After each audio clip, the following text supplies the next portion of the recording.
the grief that our children will experience the world so differently. I think I want to name the grief in that Yeah. way. And then Yeah. also just, it was very palpable for us as we were driving to meet our daughter for the first time, that on our side of the coin, there was so much joy and anticipation. And on the birth mother's side of the coin was so much pain and so much grief. And to be holding those two things in tension and recognizing that they're actually, they are two sides of the very same coin. And those two sets of strong emotions, joy and grief, were right there in the space together. That was, I still don't know how to explain that except for the word overwhelming. It was very, very overwhelming to be conscious of those feelings in the same space. Yeah. Well, I suspect I know the answer to this question, but I'm going to ask it anyway because I want to Mm-hmm. hear in your words. For you, this joy of receiving your daughter into your Mm-hmm. family has been preceded by, the grief of infertility, the grief of Yep. losing a baby. Do these Mm-hmm. cancel one another out? I mean, is it sort of like, oh, we paid our dues now? What's that like for you? You're bringing that grief into this joyous Yeah, no, situation.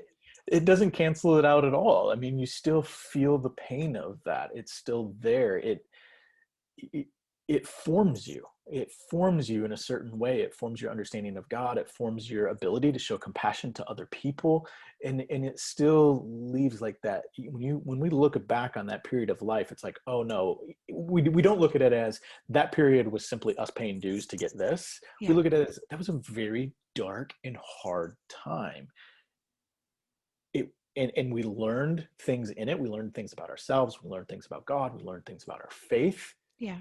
uh, but that doesn't make it necessarily worth it, right? Like I never want to use that language. I think, I do believe God works good in all situations, and he is working good in the midst of difficulty, but that doesn't make it worth it. It is still something that, if at all possible, I would like to avoid, Yeah.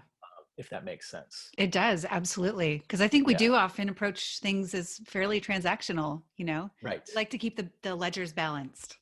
Yes. So are Yeah. you you're a pastor during this whole time. Am I Hmm. understanding correct? So Oh yeah. what does this do to you in your own sort of pastoral role and faith? And are you questioning God in the background? Is this something that people know about? What's it actually doing to the interior life of your faith? Yeah, that's a great question. In some ways, I felt a little split. Um, People knew what was going on and that we were struggling. I don't think they knew the depth of the emotion that we were feeling.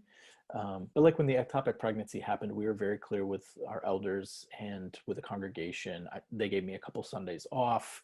Um, they treated us just like any other member of the congregation in terms of there were meals being brought to our house and cards and all of those wonderful things that a church does right in the midst of grief. They did those for us without a lot of expectation that we would, bounce right back and I'd be preaching again right away. So that was really good. Um, but there was sort of this shadow that hung over us and over me, for a long time there, that I don't think everybody fully realized, and in some ways we didn't realize. Um, and then when my wife really started struggling with anxiety and depression, um, we kept that pretty quiet for a while. What I will say though, there was times in which during my preaching where it was very hard not to let those emotions out. And I can think of one Sunday in particular. It was Gaudete Sunday, which is in Advent. It's the Sunday in which we typically think about joy. And it was then my wife had been struggling. I think she had 3 or 4 nights of insomnia at that point, and she was stressed, I was stressed, and we were trying to manage it. And um, I just broke down up in the pulpit, and was talking about joy. And where I ended up going was it's talking about how sometimes joy is defiant. Like you have to be defiant, and it's defiantly holding on to hope when everything is telling you to let go of hope, when everything is telling you to give up. Like Yeah. joy holds on. That was a pretty formative experience for me as a preacher, because it taught me how to be vulnerable without full disclosure. Yeah. And I felt the permission in some ways to be a person, without having to be like here's the whole mess and here's the whole story. Like I figured out a way in that moment to be me, to be honest, but without having to give all the gory details. Yeah. And you believed it as you heard yourself saying it. I needed to believe, like, that sermon was for me. I was preaching to myself in that moment, and I hope it meant something to someone else, but it was for me. It was like, you ever have those moments where you have to say out loud what it is you want to believe, not necessarily Mhm. what you, but I want to believe Oh this. yeah. I need this to be true. It Yeah. was one of those moments for me. I was in that moment in the pulpit preaching to myself. Yeah. This is Yeah. what I need to believe. Yeah. Now, okay, so I'm putting myself there in the congregation. I'm going, this is my pastor, Hmm. who's our leader, who is shaping, in some way the tone of Right. our community, all of this sort of thing. Here's this guy I look up to. He's educated. He's probably closer to Jesus than me, For because he's sure. the pastor. He probably sins a lot less, all those things. Um, so how is so for you, did you feel an extra sense of pressure by being a pastor, by being a man? Do you even separate those things? Like how is your because I do want to talk a little bit about like how Yeah. men enter into these hard conversations, but how does your masculinity even kind of connect with your pastoral role, or does it? I think it's hard to separate those two things, right? Like I am a man even before I'm a pastor. Mm-hmm. And so, yeah, one of the things that was a real gift going into that was had already been thinking quite a bit about masculinity and manhood and what does it mean to be a man. I hadn't written my book yet, but I was thinking about these ideas a lot and was having some pretty formative experiences through a leadership initiative that our denomination was doing, of all things. Hmm. And one of the things that I was learning in that process was to be fully human and to be fully alive meant that I had to show up with my whole self. And that meant to show up when I'm feeling strong as strong, and when I'm weak to show up as being weak. Um, and that was what was, and it was really that second part, the showing up weak, the showing up with vulnerability. That was something that was reshaping my understanding of masculinity, because I had always been taught men are strong, that men are stoic, men are the rock that others are to lead on, men are to be the leaders who have all the answers and know what direction to go and they're confident. And what I was learning through this process was, if I'm going to be fully human, then I have to recognize as a human that this world is, I mean, cheesy to quote my own book here, but this world is more than I can handle at times. And there are things that I'm going to encounter that are beyond my control. And there Yeah. are going to be times in which I am overwhelmed. And if I don't allow myself to be weak and to be overwhelmed, then I'm holding my humanity off. I'm holding it at the end of holding it at bay. I am separating myself from me in some ways.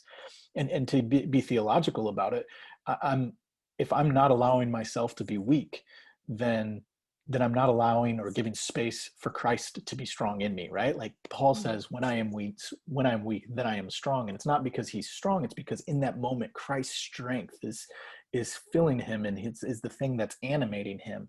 But if I never get to the point where I'm weak, then I don't have to rely on Christ's strength. I can do it on my own, or at least that's what I'm trying to do.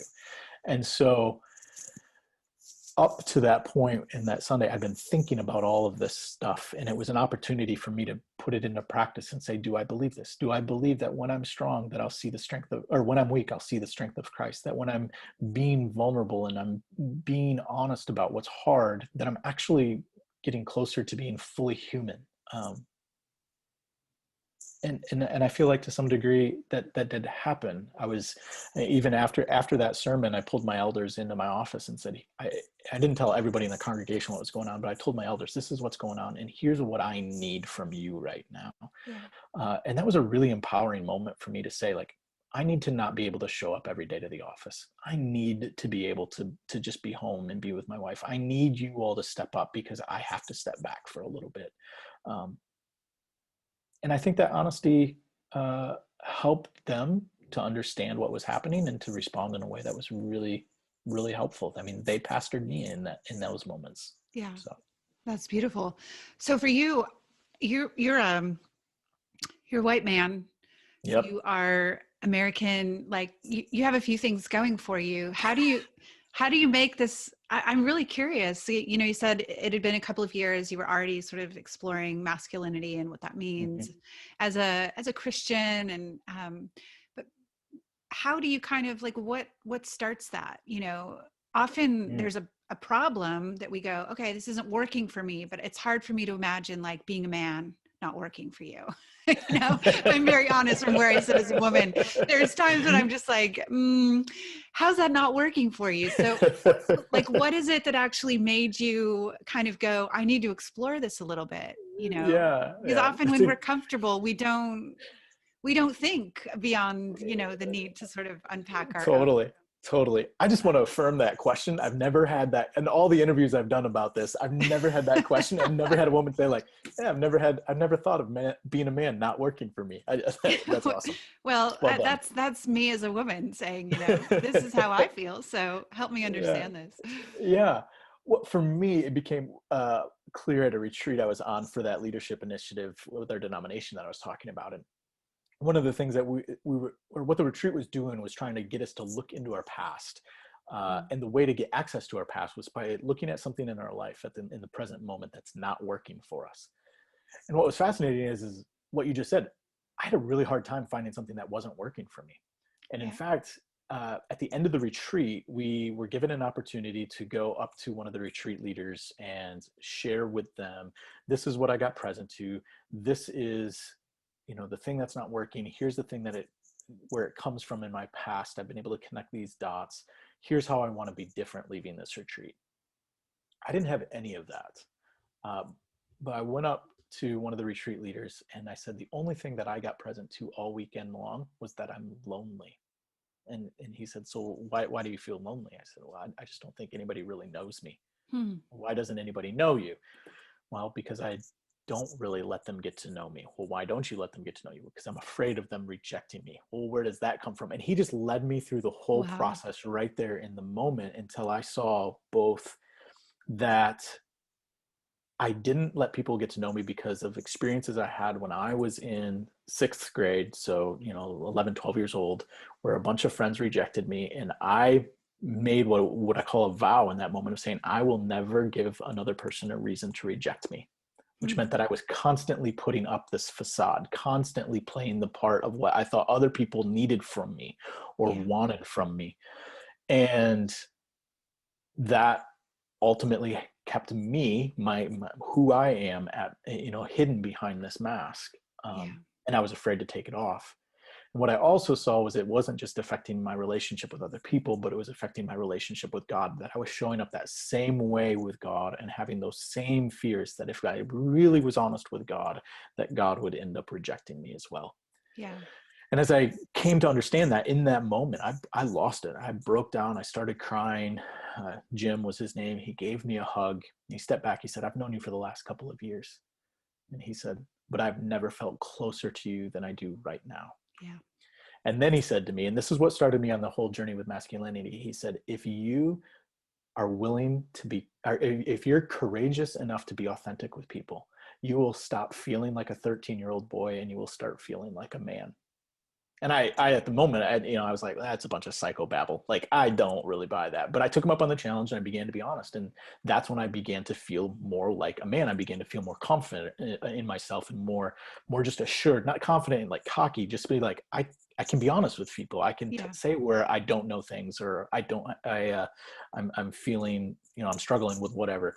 Um, and as I had that realization that in being vulnerable, in being weak, it led me to feel more like a man than I'd ever felt in my life. And listen, I downhill ski, I backpack, I hunt, I do all the things like you're supposed to do in being a man. And none of those things gave me the assurance that did.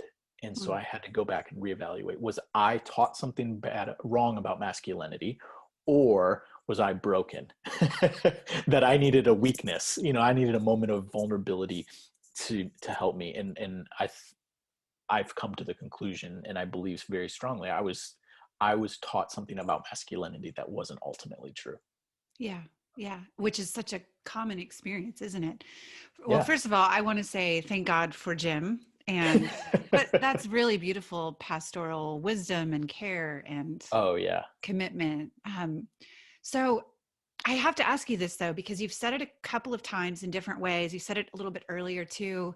You said you're kind of contrasting strength and vulnerability. And then just now you said I had to be, show weakness and vulnerability. Why do you think, why do you pit strength and vulnerability as opposites? Or why do That's you great. see them as opposites? Are they? I think, and I can speak only to American culture here. In American culture, they they often are pitted against each other. What I've learned though, and if I've communicated it poorly, I forgive me. But what I believe is actually to be vulnerable is a kind of strength. It requires courage. And so often the way our culture pits or views strength is strength that is informidable, right? It is, you cannot break it. um, but it's a whole nother kind of strength to say I am broken. Mm, It's one thing to say like courage is like those who run into burning buildings, and courage runs towards danger. Okay, I will buy that. But I will also say that it is courage to say, this is what is going on inside of me. This is where yeah. I'm struggling. This is what's not working. It's a different kind of courage that is undervalued in our society, and I think Yeah. in many places. Absolutely. Absolutely. Thank you for that. That's really helpful. So, I was talking with a friend yesterday, actually, who